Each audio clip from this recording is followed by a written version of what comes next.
Horror film के चाहने वालों के लिए डायरेक्टर स्टीवन सोडरबर्ग और उनके लॉन्ग टाइम कोलैबोरेटर, दुनिया के बेहतरीन स्क्रीन राइटर्स में से एक डेविड केप लेकर के आए हैं एक नजराना जिसका नाम है प्रेजेंस। जी हाँ, प्रेजेंस कहानी है एक भूत की, एक भूत के नज़रिए की, उसके पर्सपेक्टिव की। वो भूत क्या देख रहा है, क्या सोच रहा है, क्या करना चाह रहा है, उसकी कहानी है ये। एक फैमिली है 4 सदस्यों की, माता पिता, बेटा और बेटी। माँ का नाम रेबेका, फादर का नाम क्रिस, बेटे का नाम टाइलर और बेटी का नाम क्लोई। माँ और बेटा जो है वो मतलब बेटा ब्रैट टाइप है, यानी कि बिगड़ा हुआ सा है और दूसरों का मजाक उड़ाने वाला, दूसरों का बुरा चाहने वाला, ऐसी उसकी कैरेक्टरिस्टिक्स है, उसके पर्सनालिटी ट्रेट्स कुछ ऐसे हैं। माँ भी एक करप्ट एम्प्लॉय है, कोई बिजनेस कर रही है या कुछ कर रही है काम जिसमें वो करप्शन में इन्वॉल्व है, वो करप्ट प्रैक्टिसेस को वो बुरा नहीं मान रही है। और वो बहुत ज़्यादा कंट्रोलिंग नेचर की है, या बहुत ज़्यादा रौब झाड़ने वाली है, या एक तरह से थोड़ा करप्ट नेचर है भी उसका, ऐसा भी कह सकते हैं। माता और पिता की जो शादी है या जो रिश्ता है वो काफ़ी रॉकी है या टूटने की कगार पर ही है, ऐसा कुछ देखने को मिलता है। बेटी क्लोई और जो पिता है क्रिस, वो काफ़ी सुलझे हुए से दिखाई दे रहे हैं। उनके जो ट्रेट्स हैं, पर्सनालिटी ट्रेट्स है, उसमें वो काफ़ी सुलझे हुए से और एक दूसरे से काफ़ी एम्पैथेटिकली बात करते हुए, यानी दूसरों की तकलीफ़ें भी समझने वाले या दूसरों की तकलीफ़ों का मजाक ना उड़ाने वाले, भगवान में विश्वास करने वाले, ऐसा कुछ इनका पर्सनालिटी ट्रेट दिखाया गया है। माँ जो है यूजुअली बेटे की तरफदारी करते रहती है और बेटी को इग्नोर कर रही है, ऐसा देखने को मिलता है। माता पिता के झगड़े होते रहते हैं, आर्ग्यूमेंट्स होते रहते हैं, और भाई जो है बहन का मजाक उड़ाते रहता है, उसको सीरियस नहीं तो लेता ही नहीं है, बट उसे हमेशा he looks down upon her, उसको डीवैल्यू करते रहता है या कुछ भी बोलते रहता है, उसका मजाक उड़ाना या उसको इंसल्ट करते रहना, ऐसी हरकतें। पिताजी कभी बेटे को डांटते हैं अचानक से, या कभी जस्ट कह देते हैं। वो बहुत ज़्यादा डोमिनेटिंग या कंट्रोलिंग नेचर के नहीं है, ऐसा देखने को मिल रहा है। और वो अपनी पत्नी से, अपनी शादी से वो खुश नहीं है। बट हाँ, बेटी की तरफ उनका लगाव है, बेटी से वो प्यार करते हैं, केयर करते हैं, उसका ध्यान रखते हैं, ऐसा देखने को मिलता है। तो ये शिफ्ट होते हैं इस एक सबर्बन बड़े से घर में, और यहाँ पर क्लोई को महसूस होता है कि कोई है जो पूरा वक्त उसे देख रहा है या देख रही है। उसे एहसास होता है कि उसकी चीज़ें जो है कोई समेट करके रख देता है ठीक तरीके से, या उसके पास कोई खड़ा है या खड़ी है, या उसको कुछ कम्युनिकेट करने की कोई कोशिश कर रहा है। पहले तो वो लड़की की हिम्मत भी यहाँ देखने के लिए थोड़ा डरती भी है। एक्टिंग भी बढ़िया करी हुई है इस एक्ट्रेस ने। इस एक्ट्रेस का नाम है कैलिना लियांग, जो क्लोई पेन का कैरेक्टर जिन्होंने निभाया है, कैलिना लियांग ने। इस एक्ट्रेस ने काम भी बहुत अच्छा किया है, डरती भी है, हिम्मत भी दिखाती है, और ये जो इनविजिबल सी कोई एक चीज़ है इस घर में, जिसके होने का एहसास क्लोई को पूरा वक्त होते रहता है। ये उससे एम्पथाइज भी कर रही है, उसे कुछ पता भी चल रहा है कि शायद ये जो भी है ये किसी दुख में है, दर्द में है, या कुछ फिगर आउट करना चाह रही है, उसी की क्लोई की हेल्प करना चाह रही है।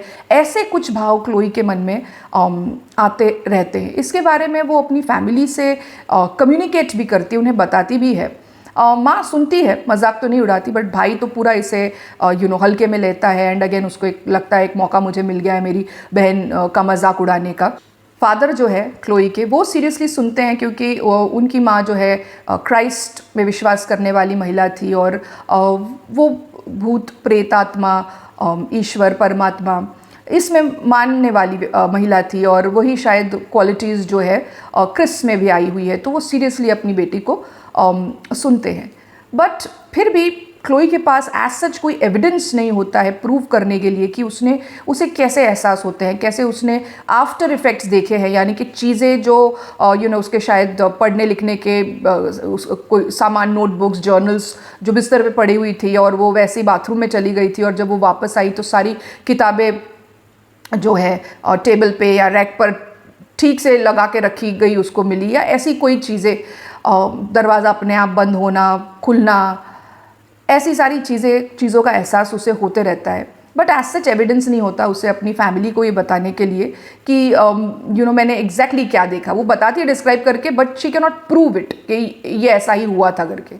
तो एक दिन होता ये है कि इसका जो भाई है क्लोई का, टाइलर, वो किसी लड़की के बारे में मजाक उड़ा रहा होता है, या उसका जो फ्रेंड सर्कल है वो सब लड़कों ने मिलकर के कैसे किसी लड़की को फंसाया, उसको बेवकूफ़ बनाया, और उसके शायद कोई न्यूड पिक्चर्स थे, उसको किसी गलत तरीके से ऑब्टेन किया और फिर उसको इंटरनेट पर वायरल कर दिया।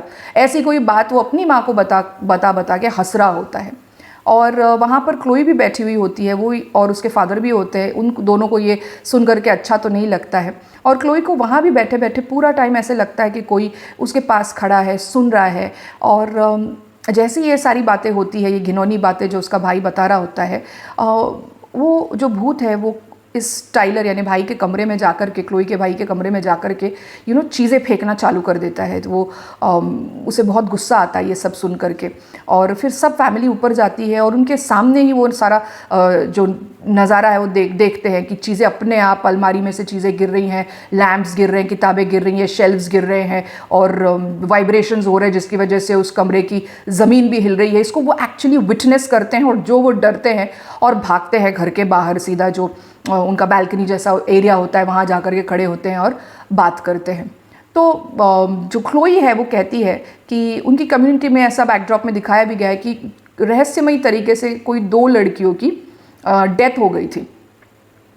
उसमें से एक लड़की का नाम नादिया था, और इन लड़कियों की डेथ जो है वो नींद में ही हो गई थी। वो नींद में सोते सोते ये लड़कियां मर गई थी, और किसी ना किसी कारण की वजह से क्लोई को ये लगता है कि ये जो प्रेजेंस है, जिसका होने का एहसास उसे होता है, ये नादिया है और कोई नहीं, ये नादिया है। उसको इस बात पे विश्वास होता है कि कुछ तो हुआ है, ये नादिया है जो मुझे कुछ बताना चाह रही है, या कुछ ऐसी अनहोनी होने वाली है मेरे साथ और मुझे बचाना चाह रही है। ऐसी एक कहानी है। अब ये फिल्म में अलग क्या है दूसरी फिल्म से? क्या मुझे इस फिल्म के बारे में मुझे खास लग रहा है, मैं आपको बता रही हूँ मेरा रिव्यू क्या है इस फिल्म को लेकर के।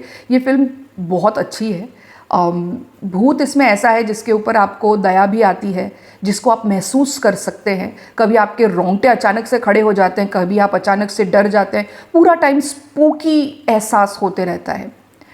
इस फिल्म की खासियत यह है कि डायरेक्टर स्टीवन सोडरबर्ग ने इस फिल्म को पूरी तरह से भूत के पर्सपेक्टिव से शूट किया है, और सोनी A7 कैमरा के ऊपर रबर की स्लिपर्स पहन करके उन्होंने लॉन्ग टेक्स में, पूरी फिल्म लॉन्ग टेक्स में, कंटिन्यूस लॉन्ग टेक्स में शूट करी हुई है।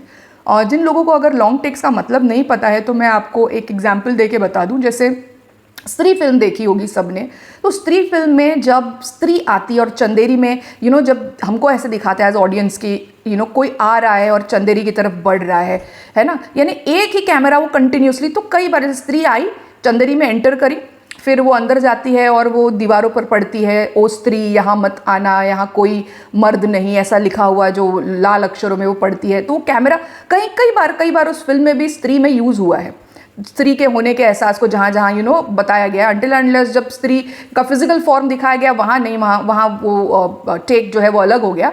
बट लॉन्ग टेक वो है यानी कि एक कैमरा से ही आप सारा शूट कर रहे हो, सब कुछ एक नज़रिए से, एक पर्सपेक्टिव से बताया जाता है। तो ये पूरी की पूरी फिल्म जो है वो लॉन्ग टेक्स में बनी हुई है, यानी कि देखने वाली ऑडियंस को ये एहसास होता है कि जो भूत है वही देख रहा है, भूत है देख रहा है क्लोई क्या कर रही है, क्लोई क्या कर रही है, क्लोई के साथ क्या हो रहा है, माता पिता आर्ग्यू कर रहे हैं, वो क्या बात कर रहे हैं, वो कभी सीढ़ियों से ऊपर जा रही है या वापस नीचे जा रही है, कभी खिड़की से झांक रही है। पूरी फिल्म जो है भूत के पर्सपेक्टिव से देखने को मिल रही है, और ये इसमें सबसे गजब की बात इसमें यही है। पहले पता नहीं चलता है जब शुरू होती है फिल्म, तो चलो कैमरा आगे पीछे जा रहा है, बट धीरे धीरे ना ये डेवलप होता है, पता चलने लगता है कि ओ हम actually we are able to feel that ghost.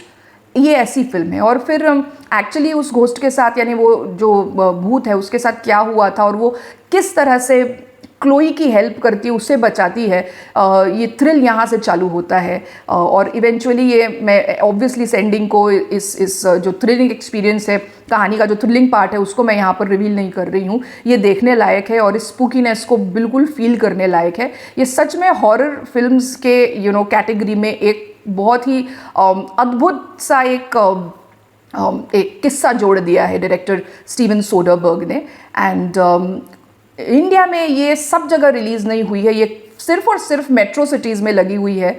तो अगर आपको पॉसिबल हो, अगर आप मेट्रोज़ में नहीं है तो नज़दीकी मेट्रोज़ में अगर आप जा सके और वहाँ के थिएटर्स में आपको ये देखने को मिलेगी। तो मुझे बहुत मन था प्रेजेंस को देखने का।